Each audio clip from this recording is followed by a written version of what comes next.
मकानों से जंग लड़ो बेईमानों से। तानाशाही नहीं चलेगी। विजय हो। अपना हक लेके रहेंगे। संविधान जिंदाबाद।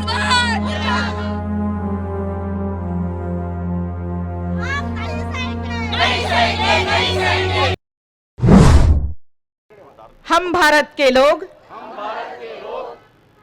भारत को एक संपूर्ण प्रभुत्व संपन्न समाजवादी धर्मनिरपेक्ष लोकतंत्रात्मक गणराज्य बनाने के लिए तथा उसके समस्त नागरिकों को सामाजिक आर्थिक और राजनैतिक न्याय विचार अभिव्यक्ति विश्वास धर्म और उपासना की स्वतंत्रता प्रतिष्ठा और अवसर की समानता प्राप्त कराने के लिए तथा उन सब में व्यक्ति की गरिमा और राष्ट्र की एकता और अखंडता सुनिश्चित करने वाली बंधुता बढ़ाने वाली दृढ़ संकल्प होकर अपने इस संविधान सभा में आज तारीख 26 नवंबर 1949 को इत द्वारा इस संविधान को अंगीकृत अधिनियमित और आत्मसमर्पित करते हैं। आम्हाला स्वागत करायला पाहिजे की बंजाऱ्याचा तांडा इथं आहे, मुसलमानांचा मोमीनपुरा इथं आहे, बौद्धांचा बौद्धपुरा इथं आहे आणि तट्टे सारखे ओबीसी जागणारे ओबीसी ही या मंचावर आहेत। हे आमचं एकत्रीकरण काही छोटं नाही आहे। आमचं पाऊल छोटं असेल, शक्ती छोटी असेल, पण आमच्या या यलगारानं आमचे नेते दुरुस्त झालेत आणि 2024 मध्ये ज्या 67% लोकांना तुमची गरज नाही म्हणून भाजपा म्हणताय, नीट लक्षात घ्या। आता यांचा इंदोर मध्ये केडर झाला, राष्ट्रीय संमेलन झाला आरएसएसचा। काय ठराव केलाय त्यांनी इंदोर मधल्या याच्यामध्ये? हे ठराव केलेला आहे निवडणूक जिंकण्यासाठी जेवढ्या मतदानाची गरज आहे तेवढ्याच लोकांवर कॉन्सन्ट्रेट करा। तुम्ही 67% जर एकत्रित येणार नसाल तर 2024 मध्ये सुद्धा हे फक्त 32 ते 33% लोकांच्या भरोशावर निवडून येतील। 15% पुंजीपती त्यांचे फिक्स झालेत, 16% मूर्ख ओबीसी त्यांच्या दावणीला बांधला। याच्यात आता अनुसूचित जाती जमातीची भर झाली। आणि एवढंच नव्हे, मुसलमान म्हणून मला त्या माणसाचा निषेध करावा लागतो। काही नियम असतात म्हणून नाव घेत नाही। हाजी झालेला मुसलमान जो भाजपाचा आज मोठा नेता मुंबईमध्ये बसलेला आहे, अरे त्याच्या टेबलावर अरबी मध्ये लिहिलेली मनुस्मृती मी पाहिली। रामटेके साहेब तुमच्याशी बोललो तेव्हा मी त्याला विचारलं हे काय आहे रे? तो बोले ये तो ईश्वर का ग्रंथ है मनुस्मृति, अल्लाह ने ये सिस्टम बनाया है।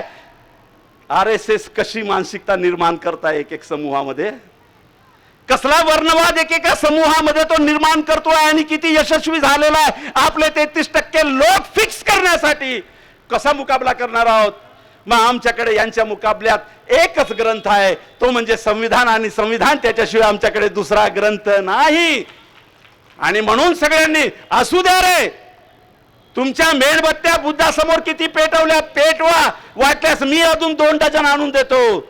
अरे पढारे नमाजी हे तुम्हाला अजून ते नमाज पढण्याच्या जाणीमाजी आणून देतील। नारळ लागतं का तुम्हाला? तेही आम्ही आणून देतो। पण नागरिक व्यक्ती मूल्य असं कवडी मोलानं जर विकायचं असेल तर तुमचं नारळ कामी येणार नाही, तुमची नमाज कामी येणार नाही, तुमची मेणबत्ती कामी येणार नाही। हे नागरिक मूल्य जपणारं एकच साहित्य तुमच्याकडे आहे आणि संहिता तुमच्याकडे आहे, ते म्हणजे संविधान। ते वाचवलं तर तुमची आणि माझी अस्मिता जागेल, याच्यासाठी संसद आणि विधानसभेतून यांना हाकलल्याशिवाय दुसरा पर्याय नाही. यांना हाकलावंच लागेल. तेव्हा कुठं जाऊन आमची लोक जर गेलीत, आमची लोक अजूनही सर आपण आपला विश्वास गमावलेला नाही आपल्या नेत्यांवरचा. अनिस अहमद साहेब आलेले आहेत, 2 टर्म कॅबिनेट मिनिस्टर राहिलेले आहेत, आज काँग्रेसच्या मोठ्या पदावर राहिलेले आहेत. कोणत्याही काँग्रेसच्या नेत्यांना इथे येण्याची हिंमत दाखवली नाही, पण त्यांच्यातला संविधान प्रदत्त माणूस अजूनही जिवंत आहेत की ते मंचावर आलेत. त्यांचं स्वागत करतो आम्ही. मी कालच्या आजच्या व्हिडिओमध्ये खोब्रागडेंनी आपल्या व्हिडिओमध्ये सांगितलं होतं की आम्ही राजनैतिक लोकांचं स्वागत करतो. जर तुम्ही या सगळ्या कृतीच्या विरोधात स्पष्ट भूमिका घेऊन येत असाल तर. आता परवाच्या दिवशी राहुलजी बोललेत, भोळेपणानं बोललेत, ये सोचो कि इतने जल्दी आरएसएस और भाजपा ने देश कैसे काबीज कर दिया. मला पप्पी घ्यावीशी वाटली त्यांची. आहे ना, पप्पीच घ्यावीशी वाटेल. राहुल गांधी म्हणताय इतने जल्दी आरएसएस और भाजपा ने देश कैसे काबीज कर दिया. 1967 में तुम्हारे दादा जान के वक्त में ही इनकी किताबें अभ्यासक्रम में आपके दादा ने लगा दी थी. दादाच म्हणूया, नाना असेल. 1975 मध्ये सगळ्या पोलीस स्टेशनच्या हिंदुत्वकरणाची मोहीम आरएसएसनं लाभवली आणि एकही असा पोलीस स्टेशन नाही जिथं हनुमान मंदिर नाही. बरं झालं हे पोलीसवाले भोंगे काढायला नाही गेलेत, नाही तर काय आपत आली असती. म्हणून उनका सवाल मासूमियत भरा होगा कि ये कैसे हो गया. सोचो, अरे हम सोच रहे हैं, आपके दादा परदादा आपके वालिद सोचते, आपकी अम्मा सोचती तो ये ना होता जो आज हुआ है. बोलना तो पड़ेगा क्योंकि जिससे मोहब्बत होती है उसी को बोलना पड़ता है. तो हमें इनसे मोहब्बत है, दुश्मनी थोड़ी है. क्योंकि हमें 67% लोगों को इकट्ठा लाना है और कांग्रेस अगर नहीं आती है तो 67% लोग इकट्ठा नहीं आ सकते. आरपीआई वाले नहीं आते तो 67% लोग इकट्ठा नहीं आते.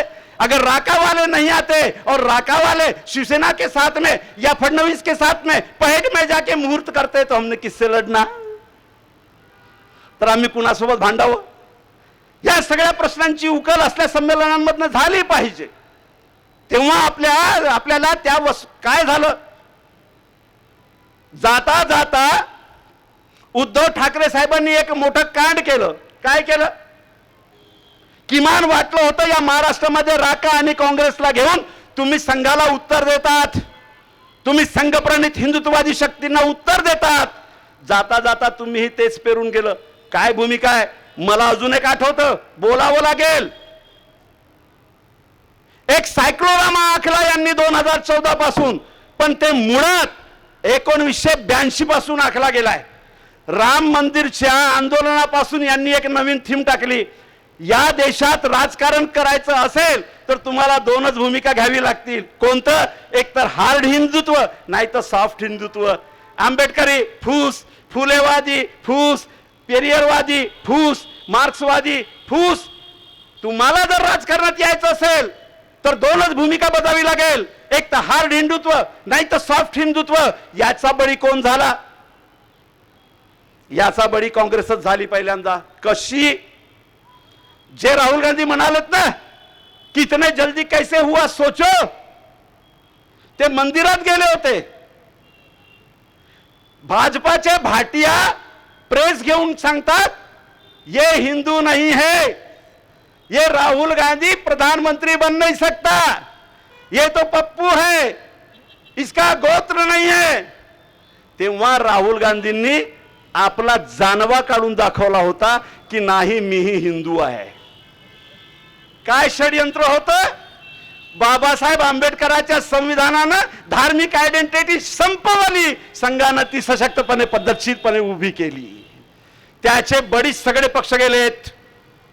जे बाबासाहेबांच्या फोल्डमध्ये नाही आहेत ते पक्ष, ते इतर पक्ष सगळे याच भूमिकेमध्ये गेलेत. त्याचे परिणाम आपण भोगतो आहोत. आज मुर्मू सारखी आदिवासी जर बाबा, म्हणजे मला लटारी मडावी आठवतात, माझ्यासोबत मंचावर होते. तेव्हा लटारी मडावीने बोलले की मला हे आठवत नाही की बाबासाहेबांनी काय काय केलं, काय काय नाही केलं, आणि ते जे बोलायचे होते बोलून गेले. मी त्यांना सांगितलं की अरे बाबा, कंदमुळं खाऊन लंगोटी लावून जगणारा आदिवासी, त्याचा तू पुत्र आज MSCB मध्ये झोनल मॅनेजर म्हणून आहेस आणि 150 लोकांचा ताफा तुझ्या हाताखाली आहे. तुला कंदमुळं आणि लंगोटी पासनं टाई कोटात झोनल ऑफिसर बनवण्याचं काम बाबासाहेबांनी केलं. ही संविधानाची शक्ती. म्हणजे कसे फोडमध्ये अटकवतायत, कसे फोडमध्ये अटकवून आपलं संविधान नष्ट करतायत, ही सगळी भूमिका मांडण्यासाठी आजची सभा होती. बिल्किसच्या हत्यारांना शिक्षा व्हावी ही एक आमची मागणी, मेघवालच्या आरोपींना शिक्षा व्हावी ही एक आमची मागणी, राजमुद्रेचे विकृतीकरण थांबवावे ही एक आमची मागणी.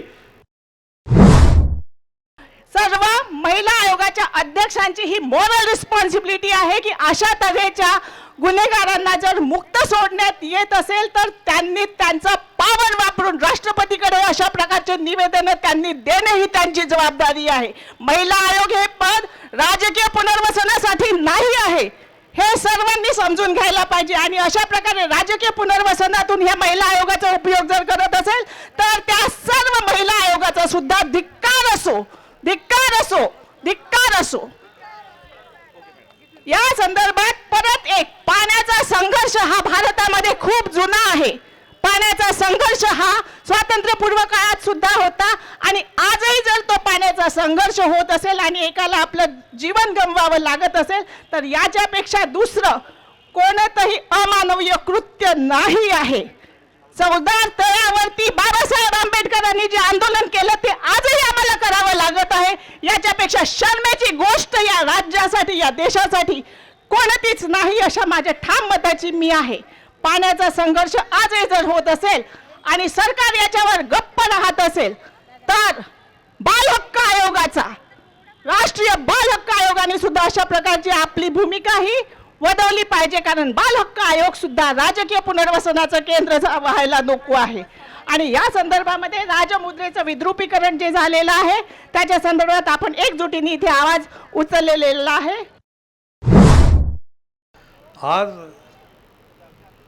3 घटनांचा जो राग लोकांना आलेला आहे तो इथे मोठ्या संख्येनं दिसतो. ही उद्याच्या परिवर्तनाची अतिशय मोठी दिशा आहे असं मला वाटतं. मित्रांनो, जे घडतं आहे, जे घडून राहिलेलं आहे, जे पुढे घडणार आहे, या संबंध घटना अतिशय क्लेशदायक आहेत. 3 घटनांच्या बाबतीमध्ये सर्व वक्त्यांनी पूर्ण साध्यंत माहिती लोकांना दिली आणि ही माहिती जनाजनात मनामनामध्ये आहे, गेलेली आहे. ती संबंध, ती माहिती, ती जेव्हा रागामध्ये अवतरते तर लोकशाहीमध्ये ती खऱ्या अर्थानं लोकशाही आहे हे त्यातनं स्पष्ट होत जाते.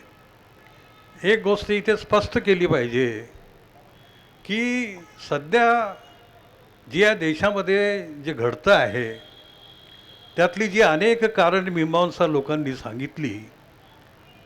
मला द रिपब्लिकनच्या ज्योती तिरपुडे इथे बोलल्या. वारंवार इथे आपण येतो, एक प्रतिक्रियात्मक पाऊल उचलतो, हे बोलतानाच त्या असंही बोलून गेल्या की एक कृती आराखडा आपण आखला पाहिजे, त्यात सातत्य आलं पाहिजे.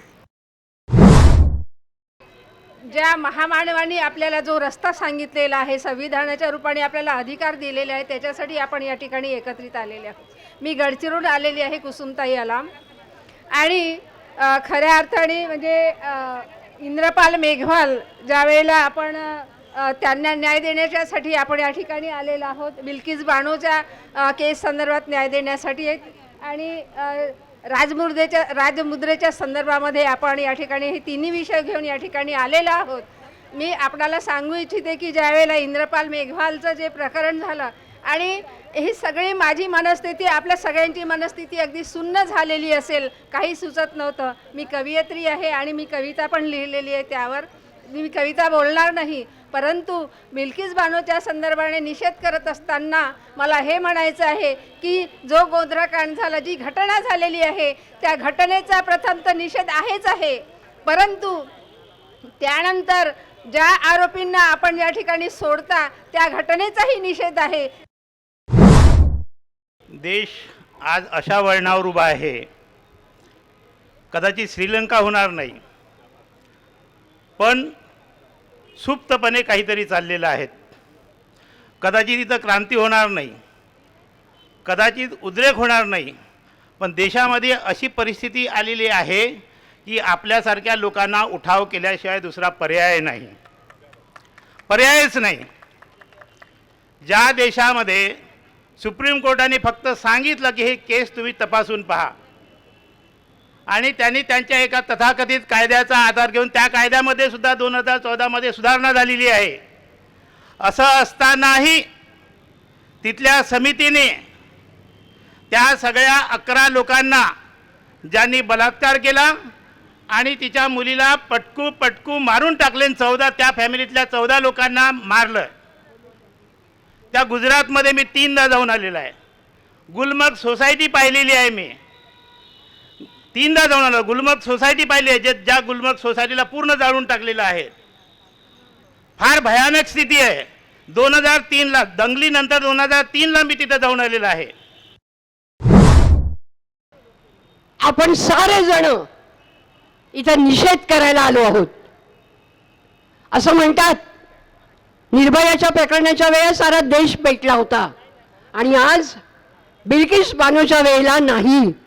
ही एका जमातीची घटना नाहीये, समस्त मानव जातीवर हा कलंक आहे आणि आम्ही तो ऐकून घेतोय. मी म्हणते या गुन्हेगारांना मरेपर्यंत फाशीची शिक्षा झाली पाहिजे, मरेपर्यंत फाशीची शिक्षा झाली पाहिजे. समाजामध्ये तुम्ही काय मेसेज देताय? स्त्रीच्या इच्छेविरुद्ध तिच्यावर बलात्कार करणाऱ्यांचा तुम्ही जाहीर सत्कार करताय, त्यांची सुटका करताय. ते का? ब्राह्मण म्हणून? अरे कोण कुठला ब्राह्मण आणि कोण कुठला हिंदुत्ववाद? धर्म मोठा नाही, हिंदू मोठा नाही, आपण सगळे भारतीय आहोत आणि बाबासाहेबांनी संविधान आमच्या हातात दिलेलं आहे. इंद्रपालची घटना असो, सिंहमुद्रेचा भाग असो, अहो आत्ता भंडाऱ्याला त्या बाईची काय अवस्था झाली, आपण तिला भेटायला सुद्धा जाऊ शकलो नाही. आणि आम्ही म्हणे 2022 मध्ये तंत्रज्ञान विकसित देशामध्ये जगतोय. आज जे गुजरात सरकारकडून, कोर्टाकडून नाही, गुजरात सरकारने बसवलेल्या कमिटीने, त्याच्यामध्ये 2 भाजपाचे MLA आहेत, ज्याच्यामध्ये एक माणूस स्वतः आहे जो भाजपाचा मेंबर आहे, हे म्हणजे प्रूव्हन आहे. त्यांनी असा निकाल दिला की बिल्किस बानो यांना ज्या व्यक्तींनी जिन्होंने उनके परिवार के सदस्यों की हत्या की, उनके साथ में बलात्कार किया और उनके 3 साल के बच्ची का सर पटक के हत्या कर दी, उनको छोड़ दिया जाए.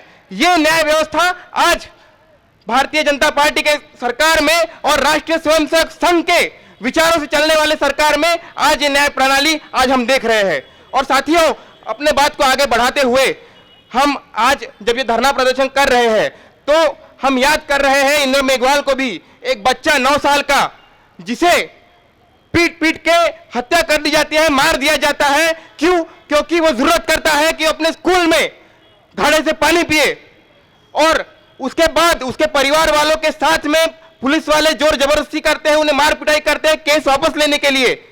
ये होता है राजस्थान में, जहां पे हो सकता है भाजपा की सरकार नहीं हो, पर वही आरएसएस का ब्राह्मणवादी विचार, वही विचार वहां पे भी सत्ता पे है. और जिस तरीके से हाथरस में हमने देखा, जिस तरीके से जबरदस्ती शव को क्रीमेट कर दिया जाता है, जिस तरीके से परिवार वालों के साथ में जोर जबरदस्ती की जाती है, धमकाया जाता है, उसी का एक फिर से रिपीटेशन राजस्थान में देखने को मिलता है. आज हम जिस मकसद के लिए यहाँ जमा हुए हैं वो हम सब जानते हैं कि हमने 3 इश्यूज़ को उठाया है जिनके साथ बहुत नाइंसाफ़ी हो रही है. एक हमारी बिल्किस बानो, हम सब की बहन, जिसका धर्म माने नहीं रखता, ये माने रखता है कि वो एक औरत है। उसने अपने जिस्म पे जो पीड़ा सही है वो हर दिन सही है। और 15 अगस्त के बाद, 15 अगस्त के दिन जब देश अमृत महोत्सव मना रहा था, उस वक्त उसका दोबारा बलात्कार हुआ है। हम सब उसके लिए आवाज़ उठाते हैं। आज मैं जमाते इस्लामी हिंद से हूँ, नगर अध्यक्ष।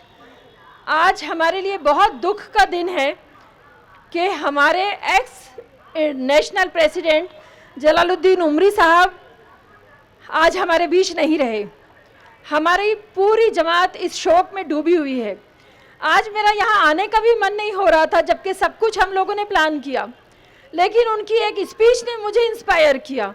वो शब्द उनके मैं यहाँ रखना चाहती हूँ। वो कहते हैं कि जहाँ भी जुल्म हो, तुम मुसलमानों को जाके ये बताना होगा कि मुसलमान जुल्म नहीं सहेगा, और जहाँ जुल्म होगा वहाँ पर मुसलमान भी खड़ा होगा, और वहाँ पर जमात इस्लामी का कैडर भी खड़ा होगा, और वहाँ पे औरत भी खड़ी होगी। आज हम सब बिल्किस बानो के लिए खड़े हैं, हम इंद्रपाल के लिए खड़े हैं, हम अपने देश के संविधान को बचाने के लिए खड़े हैं। ये कैसा न्याय है? उमर खालिद कुछ नहीं किया, 2 साल से जेल में है। शर्जील इमाम ने कुछ नहीं किया, 2 साल से जेल में है। हमारे जर्नलिस्ट सिद्दीक कप्पन और बहुत से जर्नलिस्ट, बहुत से एक्टिविस्ट जिन्होंने इंसानियत के लिए लड़ा, वो जेलों में बंद है। और रेपिस्ट छूट रहे हैं, हत्यारे छूट रहे हैं, और सिर्फ छूट नहीं रहे हैं बल्कि उनका सत्कार किया जा रहा है, मिठाई खिलाई जा रही है, उन्हें हार पहनाया जा रहा है, जो हम औरतों के लिए बहुत दुखदायी है। और ये रेपिस्ट का छूटना आगे के लिए ग्रीन सिग्नल है उन केसेस में जिनमें बलात्कार के केस चल रहे हैं। उनके एक्यूज्ड, उनके जो गुनहगार हैं, वो इसको दलील बनाकर मर्सी पिटीशन डालेंगे और वो भी छूटना चाहेंगे। तो ये देश किसका भला कर रहा है? आज हे धरणं आंदोलन जे आहे, बिल्किस बानोच्या प्रकरणामध्ये ज्या 11 लोकांची, जे दोषी होते, जे आरोपी होते, 14 वर्षाची सजा कापल्यानंतर त्यांना मुक्त करण्यात आलं, त्याच्या विरुद्ध आहे। आणि इंद्रपाल जो आहे 9 वर्षाचा मुलगा, त्याला या जातीयवादाच्या मानसिकतेतून त्याला मारण्यात आलं, आणि तेही एका मास्तराकडून।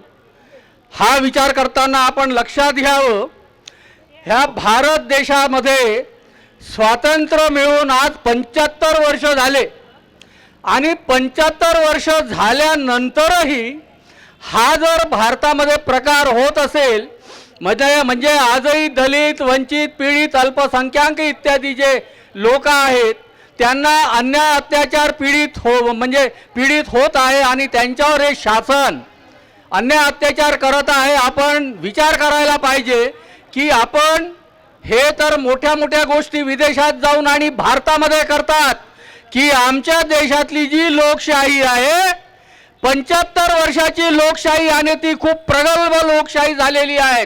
मार मोठ्या मोठ्या डिंगा हाकतात, परदेशात जाऊन आमची खूप प्रगल्भ आणि मोठी लोकशाही आहे। आणि इतक्या मोठ्या लोकशाहीमध्ये या देशामधले दलित, वंचित, पीडित आणि अल्पसंख्याक लोकांवर हे जर राजरोसपणे अन्याय अत्याचार करत असतील, तर ह्या बहुसंख्याकवादी लोकांनी लक्षात ठेवावं की डॉक्टर बाबासाहेब आंबेडकरांनी हेही सांगितलं होतं की तुमची जे लोकशाही टिकेल तर हे अल्पसंख्याक लोकांच्या मतावरच टिकणार आहे, आणि त्या लोकांवरच ते दलित, पीडित आणि अन्याय अत्याचार जर शासनाच्या द्वारे जर होत असेल, हे खपवून घेतल्या जाणार नाही, आणि हे शासन इथली जे लोक आहेत हे चालू देणार नाही, आणि हे सरकार उलथवून टाकल्याशिवाय राहणार नाही। या अलीकडे ज्या घटना घडायला लागल्या आपल्या देशामध्ये, त्याचा निषेध करण्यासाठी आपण सर्व एकत्रित जमलेलो आहोत। संपूर्ण भारतभर या घटनांच्या विरुद्ध रोष व्यक्त होतो आहे। जी बिल्किस बानो आहे, 2002च्या ज्या गुजरात दंग्यामध्ये या आपल्या भगिनीवर अतिशय अमानुष पद्धतीनं अत्याचार झाले, बलात्कार झाला, तिच्या मुलीला तिच्या डोळ्यात देखत ठार करण्यात आलं, तिचे सगळे आप्तस्वकीय तिच्या डोळ्यात देखत मारल्या गेलेत. ही बाई कसा तरी आपला जीव वाचवून न्यायालयापर्यंत पोचते आणि संविधान, न्यायव्यवस्था या अत्याचार पीडित महिलेला संविधानाच्या माध्यमातून न्याय प्रदान करते. जे 11 गुन्हेगार आहेत, या 11ही गुन्हेगारांना आजन्म कारावासाची शिक्षा जाहीर होते आणि हे जेलमध्ये जातात. परंतु अमृत महोत्सवी वर्षाचा असाही दुरुपयोग करता येतो. आपल्या या संस्कारी पुरुषांना असं मोकाट सोडता येतं. हा एक नवा शोध या संघ भाजपाच्या सरकारनं लावलेला आहे. या लोकांना सोडलं आणि सांगितलं की हे संस्कारी पुरुष आहेत, ब्राह्मण पुरुष आहेत.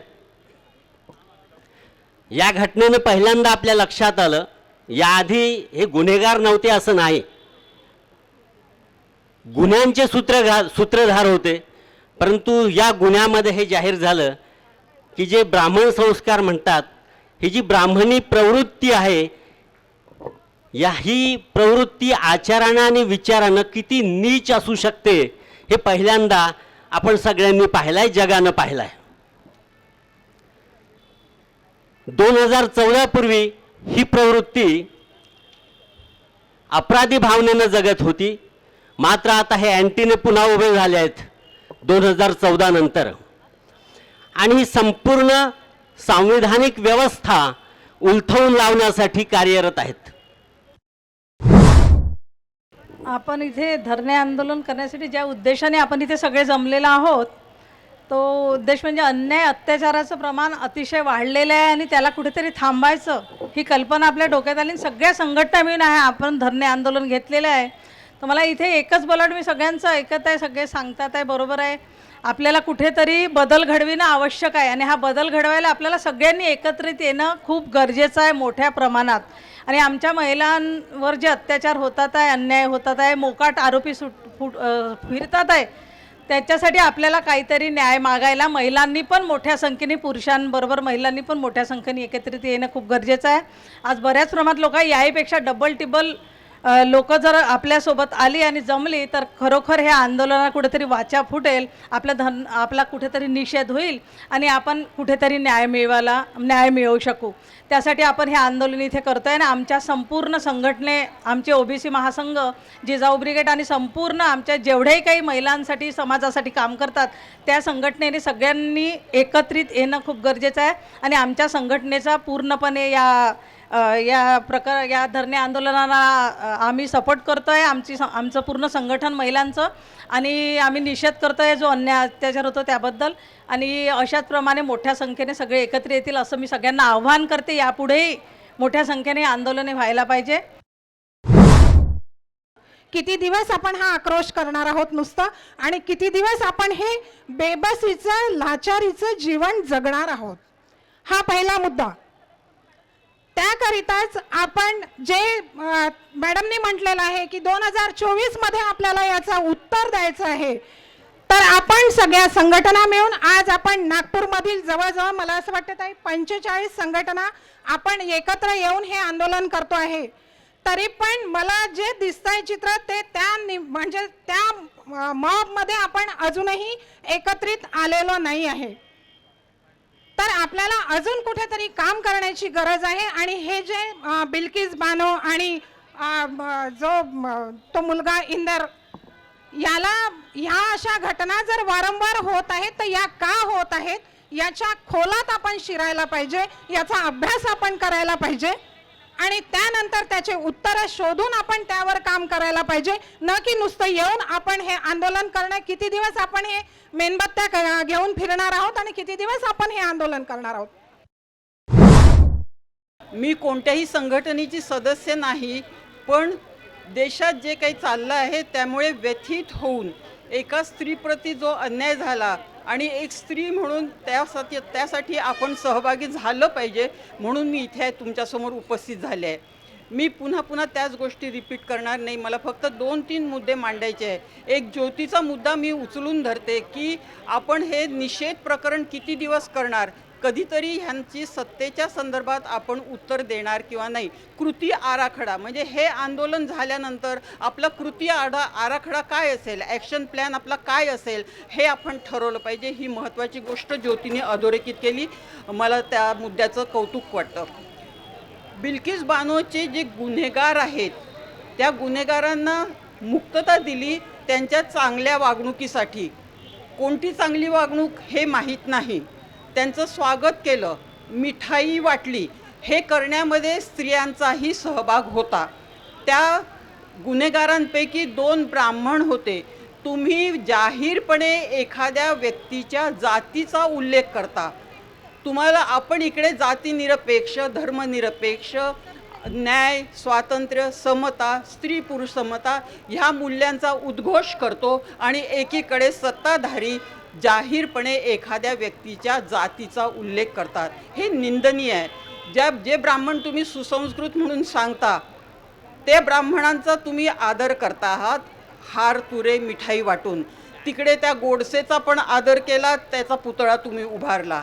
हे सगळं व्यथित करणार आहे.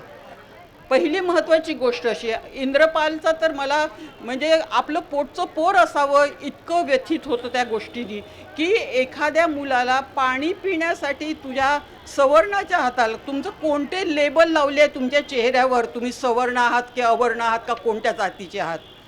पाणी पिण्याच्या घटनेचा त्या मुलाला आपल्या जीवाची किंमत मोजावी लागली. 21व्या शतकात ही अतिशय लांछनीय गोष्ट आहे. जिस बाबा साहब आम्बेडकर ने आपको संविधान दिया है, मैं बोलता हूँ आपके घर के अंदर कुरान है, गीता है, बाइबल है, आपकी धार्मिक किताबें हैं. आप अपने घर में संविधान को भी रखो और अपने बच्चों को बताओ कि बाबा साहब की वो कुर्बानी, बाबा साहब का वो संघर्ष, बाबा साहब का वो एकता, बाबा साहब की वो भाईचारा, बाबा साहब की वो मोहब्बत क्या थी, ये देश को बताओ. ये इन जाहिलों को बताओ, ये इन बेवकूफ़ों को बताओ जो आए दिन ना जाने कितनी बहनें कितनी माँ इनके शिकार हो रही है. ये कोई आसमान से उतर के आए नहीं है, ये जमीन में से नहीं आए, इसी देश की मिट्टी के है. लेकिन इनको बताने का काम ये आपका मेरा काम है, मेरे बच्चियों का काम है. मैं अपनी बच्चियों को बोलता हूँ, अपनी बहनों को भी बोलता हूँ, बेटा भी वक्त आ गया है, तुमको डरने की जरूरत नहीं है, तुमको अभी किसी से सर झुकाने की जरूरत नहीं है. तुमको अब अपने पास में वो हथियार रखना है कि तुम्हारे अगर किसी ने बलात्कार करा, तुम्हारा जिस्म को किसी ने हाथ लगाया, तुम उसको बताओ, मुंह तोड़ उसको जवाब दो. साथियों, आज हम इस कड़कती धूप में जो बैठे हैं, जिस 3 घटनाओं का निषेध करने यहाँ एकत्रित हुए हैं, नागपुर की वो तमाम जितनी भी सामाजिक संगठन हैं वो एकत्रित होकर अपनी आवाज़ यहाँ बुलंद कर रही है. हम चाहते हैं कि संविधान की रक्षा हो और संविधान जिस दिन जब तक हमारी सुरक्षा करता रहेगा, यही हम लोग चाहेंगे कि हमारी सुरक्षा के लिए हमारा संविधान बरकरार रहे, उसे कोई बदल ना सके. जिस दिन ये बदलाव की भाषा जो लोग कर रहे हैं, जो आज सत्ताधारी बने हुए हैं, वही लोग इस स्वतंत्रता संग्राम में एक दिन भी उनका शामिल होना उन्होंने शामिल नहीं हुए और ना ही हमारे तिरंगे को उन्होंने अपनाया. ये वो लोग हैं जो संविधान के दिए हुए समता, स्वतंत्रता, बंधुता और न्याय के हकूकों को छीनना चाहते हैं और छीनकर वो एक ऐसा देश बनाना चाहते हैं, ऐसा यहाँ पर एक अमानवीय समाज बनाने की एक पूरी कोशिश यहाँ हो रही है. जोपर्यंत तुमच्या आंदोलनं मोठमोठी होणार नाही, ह्या सरकारला हादरा बसणार नाही. ह्या सरकारची घेंद्याची कातडी झालेली आहे. या मोदी सरकारने या देशाचा पुरा सत्यानाश केलेला आहे. आपल्याला हा बाबासाहेबांचा देश आहे, त्या तथागत बुद्धांचा देश आहे, हा फुल्यांचा देश आहे, हा शिवाजी महाराजांचा देश आहे. हा देशाला वाचवायचा असेल तर आपण एकजूट झालो पाहिजे. यासाठी आपण 3 ऑक्टोबरला परत आपण एकत्र येऊया. जय भीम, जय बुद्ध, जय भारत. आपल्याला भारतीय संविधानात बाबासाहेबांनी असं सांगितलेलं आहे की आपल्याला एक गुरुमंत्र दिलेला आहे की ज्या आणि तुमच्या घराच्या भिंतीवर कोरून ठेवा, तुम्हाला या देशाची शासनकर्ती जमात बनायची आहे. का हे तुम्ही लिहून ठेवा की तुम्हाला वेळोवेळी या गोष्टीची जाणीव राहिली पाहिजे. ह्या गोष्टीची जाणीव तुम्हाला राहील आणि तेच तुमच्या जीवनाचे उद्दिष्ट आणि ध्येय बनेल. पण आजही लोक इथं बघत आहे, जास्त प्रमाणात इथं उपस्थित राहायला पाहिजे, पण आजही लोक जागृत नाही आहेत. खरं म्हणजे न्याय करणारा, न्याय जो नाकारतो, आपल्याला जो नाकारतो तो खरं म्हणजे अन्याय करतो. आणि असा अन्याय करणाऱ्या माणसाकडे, अन्याय करणाऱ्या व्यक्तींकडे जर आपण न्याय मागणार, हे काही तर्कसंगत नाही. म्हणून जो न्याय करतो अशा व्यक्तीस त्यांच्या न्याय देण्याच्या अधिकारापासून हटवणे हे आपल्या सर्वांचे एक ध्येय राहायला पाहिजे. त्यासाठी आपण सर्वांनी एकजुटीने येऊन विचार करणे फार महत्त्वाचे आहे. सबसे पहले परम पूज्य बाबा साहब अम्बेडकर जिन्होंने ये संविधान बनाया, मैं उनको नमन करता हूं. साथ ही साथ आज मुझे ये बात कहने में गर्व होता है कि आज बिल्किस बानो हत्याकांड के और बिल्किस बानो को न्याय दिलाने के लिए भारतीय जनता पार्टी ने जो 6 साल से 8 सालों के अंदर में जब से सत्ता में आई, उन्होंने एक ही चीज दिखाना चाहा कि हिंदुस्तान के अंदर में हम संविधान को पूरी तरीके से खत्म करने का लक्ष्य लिया है. लेकिन इन भारतीय जनता पार्टी को मैं कहना चाहता हूं कि इस संविधान चौक जहां हम सब बैठे हैं, यह एक मिसाल है कि आज बिल्किस बानो के लिए जो लोग आए, ये लोग अनेक समाज के लोग, अनेक संगठन के लोग, अनेक पार्टी के लोग एक जगह आके एक बिल्किस बानो के लिए एक हो गए. यहां पर मैं अपना एकता दिखा रहे हैं. जे काही झालेलं आहे बिल्किस बानो प्रकरण आणि इन्नर मेघवाल याच्याबद्दल, आणि जो अशोक त्या याचा जो विस्टा जो प्रोग्राम आहे त्याचं जे विद्रुपीकरण झालेलं आहे, या सगळ्या बाबींचा निषेध करण्यासाठी आपण या ठिकाणी आलेलो आहोत. आपल्याला हे माहीत आहे की हा जो बिल्किस बानो हिची हत्या करणारे आणि ब्राह्मण म्हणून त्यांचं नाव आलेलं आहे. तर ब्राह्मण चांगल्या संस्काराचे असतात असं सांगून त्यांना सोडून दिलेलं आहे. आता ब्राह्मणांचे संस्कार चांगले असेल म्हणजे बलात्कार करणारे ब्राह्मण असतात का? ब्राह्मणाचे संस्कार चांगले म्हणजे बलात्कार करणारे ब्राह्मण असेल तर या देशामध्ये अशा लोकांची गरज नाही. कारण बिल्किस बानो जे गुजरातमध्ये जे कांड घडलं 2002 मध्ये 2000 मुसलमान मारले गेलेले आहेत, हे करणारं देखील भाजप सरकार आहे, ब्राह्मणवादी सरकार आहे.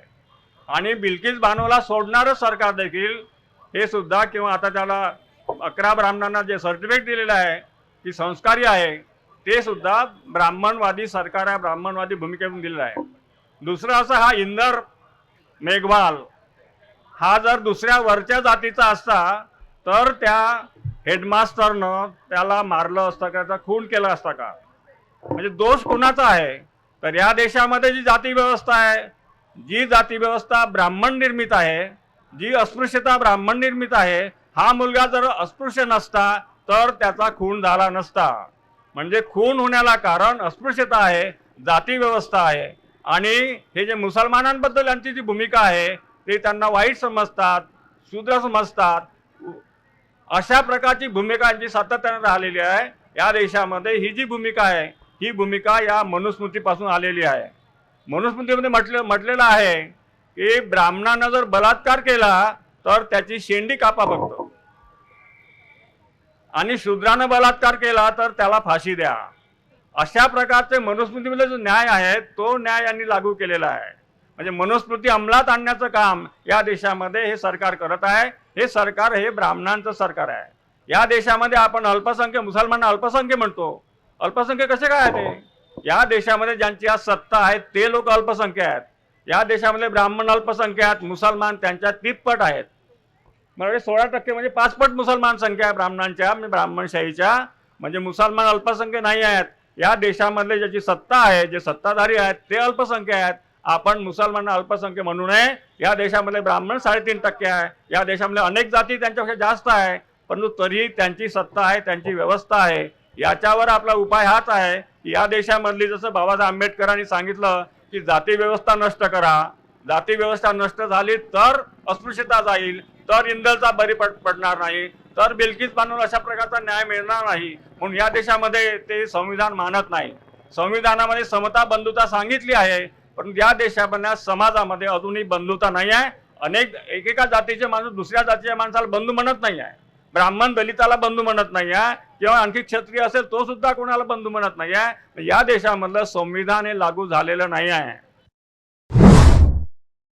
आपण बघितलंय की ज्या 3 घटना आपल्या आता ज्याच्यावर सगळेजण बोलले आहेत, इंदर मेघवाल जो खालच्या जातीचा होता आणि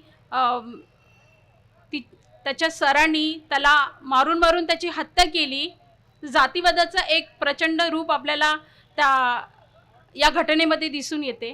त्याचप्रमाणे बिल्किस बानो जिच्यावर 11 नराधमांनी बलात्कार केला आणि जी घटना माणुसकीला काळीमा फासणारी घटना अशी होती. त्या घटनेच्या आरोपींना शिक्षा पण झाली, परंतु स्वातंत्र्याच्या अमृत महोत्सवानिमित्त आरोपींना शिक्षेतून त्यांना मुक्त केलं जातं. ही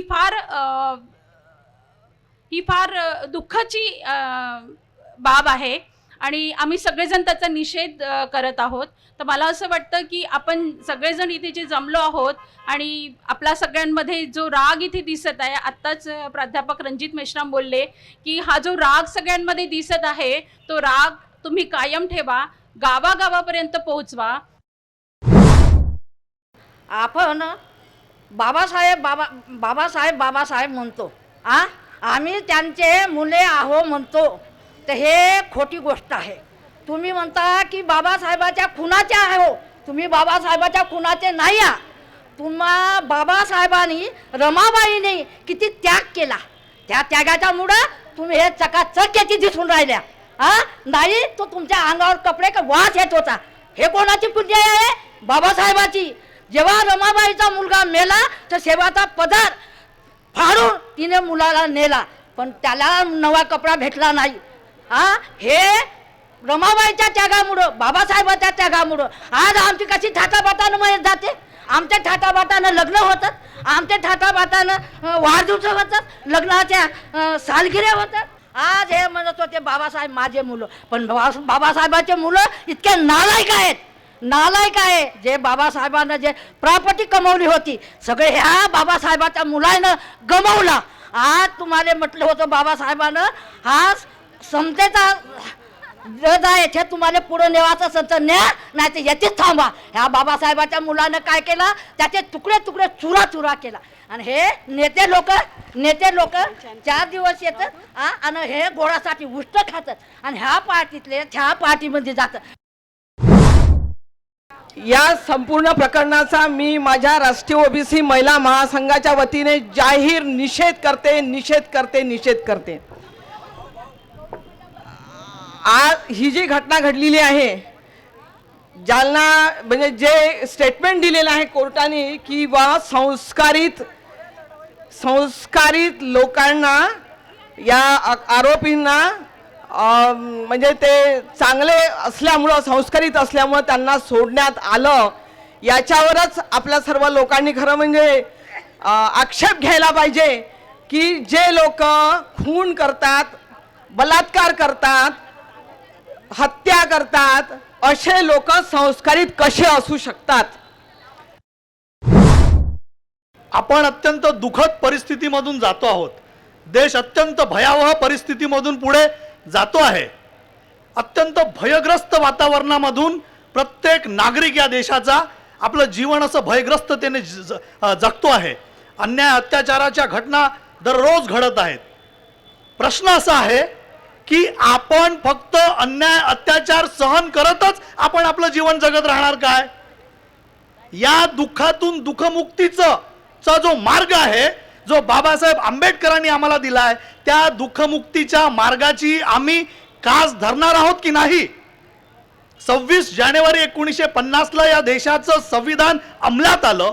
बाबासाहेब आंबेडकर फक्त आणि फक्त 26 जानेवारी 1950 म्हणजे भारतीय संविधानापुरतच इतकाच आम्ही बाबासाहेब आंबेडकर का स्वीकारू इच्छितो?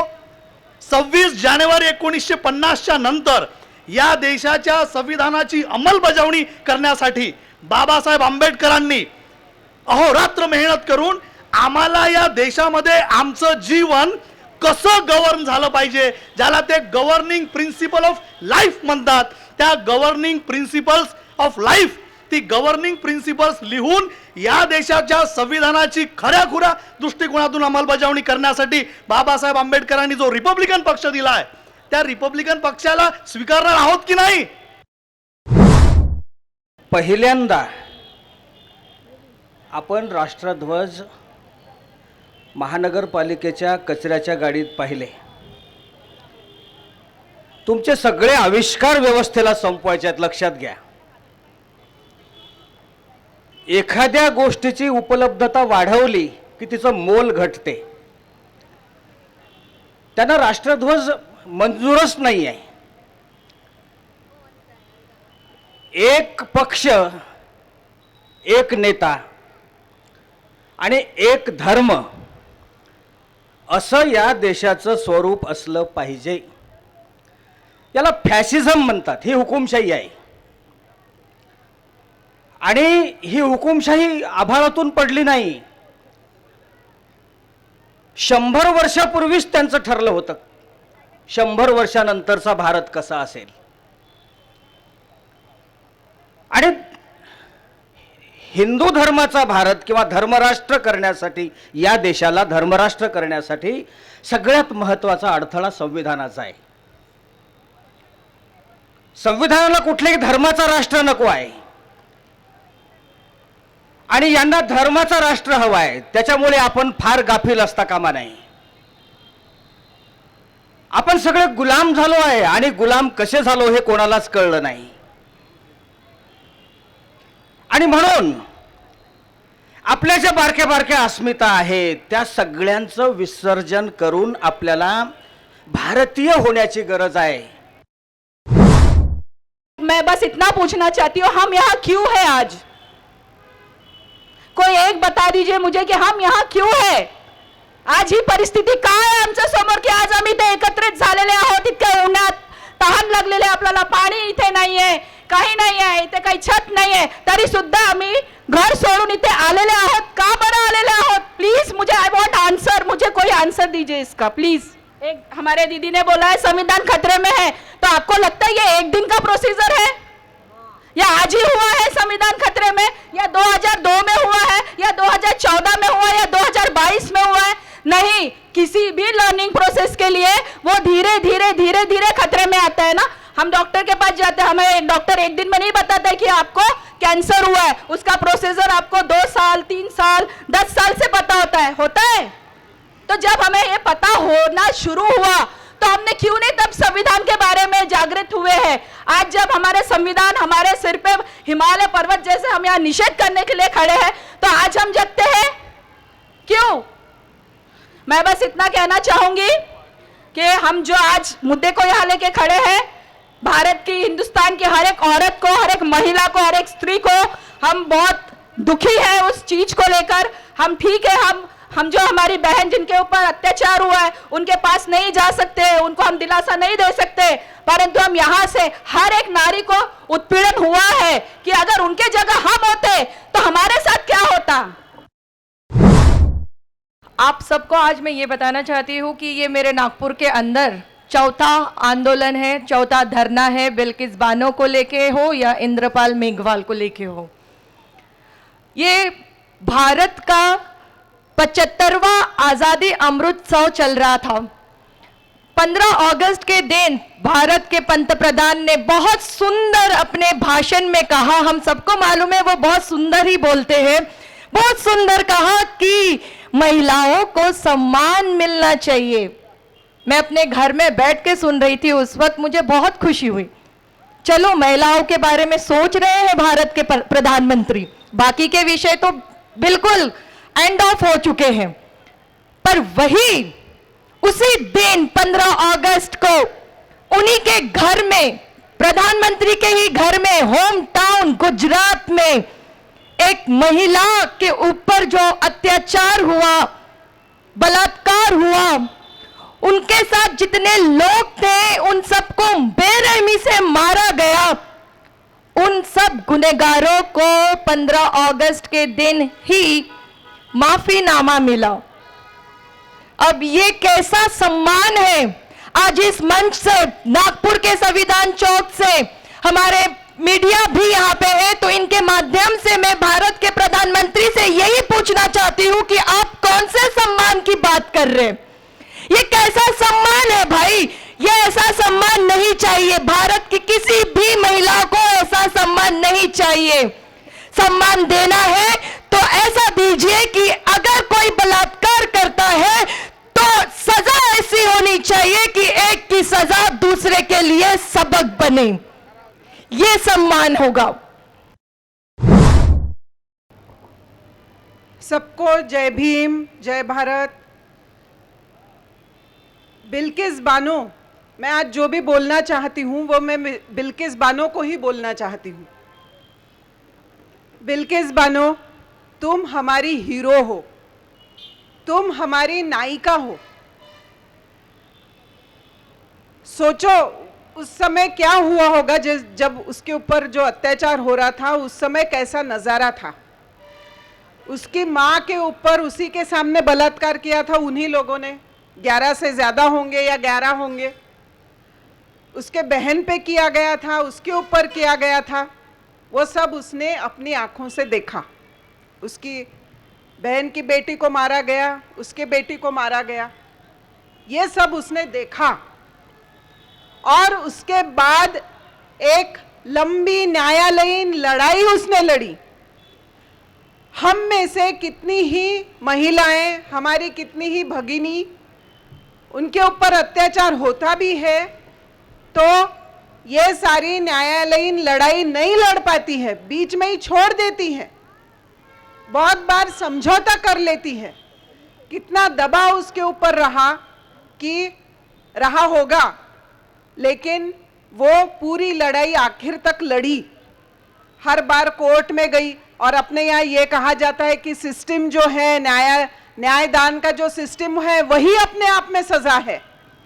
तो किसी को सजा दिलवाने के लिए, अपने आप को निर्दोष साबित करने के लिए जो न्यायालयीन प्रक्रिया से हम जाते हैं वही अपने आप में सजा होती है। बिल्किस बानोंना न्याय मिळावा, तसंच इंदर मेघवाल या मुलालाही न्याय मिळावा यासाठी डटून आहोत, महाराष्ट्रात डटून आहोत। फार चांगली गोष्ट आहे। सर्व तऱ्हेनं आपण या गोष्टीचा निषेध करत आहोत। मीही आपल्या निषेधामध्ये विद्रोही सांस्कृतिक चळवळीचा महाराष्ट्राचा अध्यक्ष या नात्यानं सामील आहे। आपल्याला माहिती आहे, ज्या सरकारच्या नावानं आपण खडे फोडत आहोत, हे सरकार सुद्धा एका महिलेच्या बलात्कारावर उभं झालेलं सरकार आहे। आपल्याला माहिती आहे की दिल्लीमध्ये जो बलात्कार झाला, ज्याला आपण नाव दिलं नाही आणि तिला आपण निर्भया म्हटलं, त्या गोष्टीची आठवण करा। 12 मधला ती घटना आहे आणि सतत 2 वर्षे या लोकांनी त्याचा उपयोग करून घेतला, त्याचा फायदा करून घेतला आणि 2 वर्ष त्याला मतामध्ये कसं कन्व्हर्ट करता येईल याचा पूर्ण फायदा त्यांनी घेतला।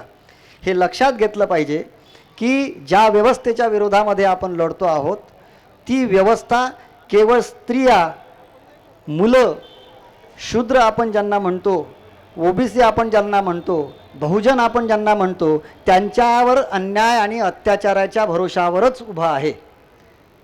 आणि म्हणून हे सगळं सतत चालू राहणार आहे. आता प्रज्वलाताई तट्टे बोलून गेल्या की त्याचं हे करत नाहीत, रिपोर्टिंग करत नाहीत, परंतु आता या 14च्या नंतर ते त्या गोष्टीचं जाणीवपूर्वक रिपोर्टिंग करत आहेत. ते त्याचा अर्थ असा असतो की आम्ही हे करू शकतो, लक्षात ठेवा, आम्ही हे करू शकतो, तुम्ही आमचं काहीच करू शकत नाही. म्हणजे दलितांवर अत्याचार झाले, काही महिलांवर अत्याचार झाले, तर त्याचं ते जाणीवपूर्वक व्हिडिओ रेकॉर्डिंगसुद्धा तुम्हाला अवेलेबल करून देतात. आणि ते व्हिडिओ रेकॉर्डिंग पाहिल्यानंतर, बलात्काराचं व्हिडिओ रेकॉर्डिंग, मारामारी केल्यानंतरचं, एखाद्याला मॉब लिंचिंग केल्यानंतर व्हिडिओ रेकॉर्डिंग तुम्हाला सहज उपलब्ध होऊ शकते. आणि तुमच्या मनामध्ये इतकी धडकी भरते की हे पाहून गेल्यानंतर घराच्या बाहेर आपण निघावं की निघू नये, यांच्या विरोधात बोलावा की बोलू नये. तर अशी मनावर पकड ते तुमच्या घेत असतात. या गोष्टीचंही आपण लक्षात घेतलं पाहिजे. जिन लोगों ने सिर्फ अपने समाज का नाम नहीं किया बल्कि हमारे देश का नाम काले अक्षरों में लिखा गया है, पूरी दुनिया के अंदर में जो संदेश गया है, पूरी दुनिया के अंदर में संदेश क्या गया है कि आज इस देश के अंदर में कट्टरपंथी चल रही है. कल रात में मैं न्यूज़ देख रहा था, कोई राजा करके विधायक है, उसने पैगंबर के बारे में कहा, कभी बाबा साहब अंबेडकर के बारे में कोई कहता है, कभी किसके बारे में कोई कहता है. अब किस पर भरोसा करना चाहिए? हिंदुस्तान में हम 21वीं सदी में कदम रख चुके हैं. आज हर माँ बाप का सपना है कि हमारे बच्चों ने अपने पैरों पर खड़े होना चाहिए और 2 वक्त की रोटी कमाना चाहिए. लेकिन महंगाई आसमान छू रही है, पेट्रोल डीजल के भाव आसमान छू रहे हैं. गरीब लोगों को और ये मध्यम वर्ग के लोगों को दाल रोटी भी नसीब नहीं हो रही है. और ऐसे समय चाहे हमारे गवर्नर जो बड़े बड़े इंस्टीट्यूट्स को जो गवर्नर करके बैठे हैं, चांसलर करके बैठे हैं, अभी जावेद भाई ने पीएसयूज के बारे में बात किया. केंद्र सरकार में जो लोग बैठे हैं वो सिर्फ उनका एक ही लक्ष्य है कि भाई भाई को आपस में कैसे लड़ाया जाए और उनकी पार्टी ऊपर आए. आज देख लीजिए मीडिया, आप यहाँ पर इतने अच्छे अच्छे भाषण दिए लेकिन मीडिया आपको कवर नहीं करने वाला है.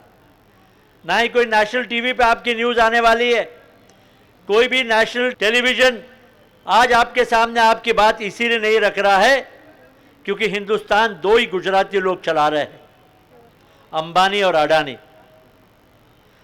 जब मैं कांग्रेस के अंदर में मंत्री था, जिस दिन जावेद भाई, मैंने मुकेश अंबानी को, रामटेके साहब, रंजीत भाई, जिस दिन मुकेश अंबानी को मैंने नोटिस दिया एंटेलिया बिल्डिंग के लिए, उस दिन मेरी पार्टी में भी कांग्रेस के अंदर में मेरा वजन कम हो गया.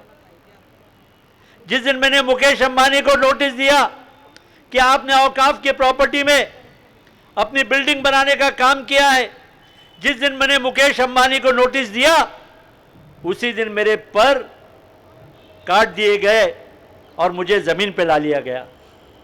जिस दिन से मैंने मुकेश अंबानी को नोटिस दिया उसके बाद में मैं कोई चुनाव नहीं जीत पाया. अभी हनीस अहमद साहब ने कहा कि नेशनल मीडिया आता नहीं आपकी बात सुनने के लिए. उसका उत्तर एक ही है, अदानी और अंबानी का गुलाम मीडिया की शाहू फुले बाबा साहब के अनुयायी को जरूरत भी नहीं है. मत आओ, नो, जरूरत भी नहीं. आप लोग सुनते हैं, बस इतना ही काफी है. दूसरी बात, दुश्मन से आपने डरना नहीं चाहिए लेकिन दुश्मन को कमजोर भी नहीं समझना चाहिए. ये ध्यान में रखो.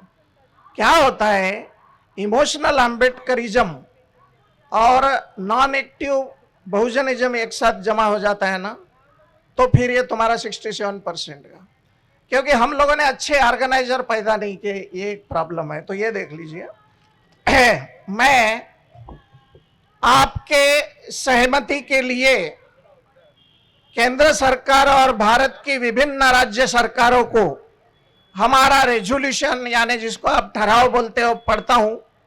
अगर आप सहमत हैं तो तालियां बजा के स्वागत कीजिए। हम भारत के नागरिक, संगठनों के पदाधिकारी संविधान चौक नागपुर में इकट्ठा होकर रेजोल्यूशन पारित करते हैं कि बिल्किस बानो प्रकरण में गुजरात राज्य सरकार द्वारा छोड़े गए दोषी बलात्कारियों को तुरंत गिरफ्तार करके कड़ी से कड़ी सजा दें। क्या आप सहमत हैं? हम भारत के नागरिक अपेक्षा करते हैं कि आक्रामक सिंह मुद्रा को तुरंत हटाया जाए और शांत संयमी राज मुद्रा को तुरंत स्थापित किया जाए। हटाओ और स्थापित करो। और उसका अंतिम सेंटेंस ये है कि भारत के ऐतिहासिक प्रतीकों से छेड़छाड़ तुरंत बंद करो।